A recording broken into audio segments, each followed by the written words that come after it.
Hello, I'm Ron Charles. I write about books for the Washington Post, and this is the Book Report. With Halloween creeping up upon us, here are some new books haunted by ghosts and monsters of one kind or another. By the time old spirits start gathering in Daniel Mason's new novel, Northwoods, it's too late to flee. You'll already be hooked by this elegant, time-spanning novel about a homestead in western Massachusetts. Mason starts about 400 years ago, when two naughty pilgrims run away from their settlement and marry themselves in the woods.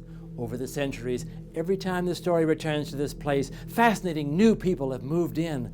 But something of the old residents still lingers to create this work of sheer storytelling magic.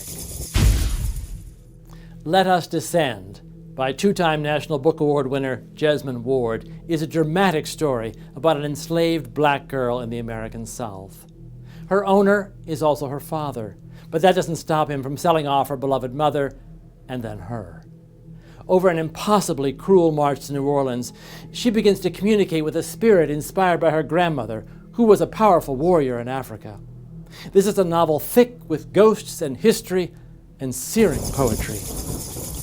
11 years ago, Ben Fountain won a National Book Critics Circle Award for his first novel, Billy Lynn's Long Halftime Walk.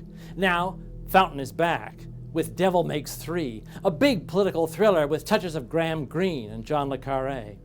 The story opens when Matt, an affable young American in Haiti, loses his scuba business after the coup that sent President Aristide into exile.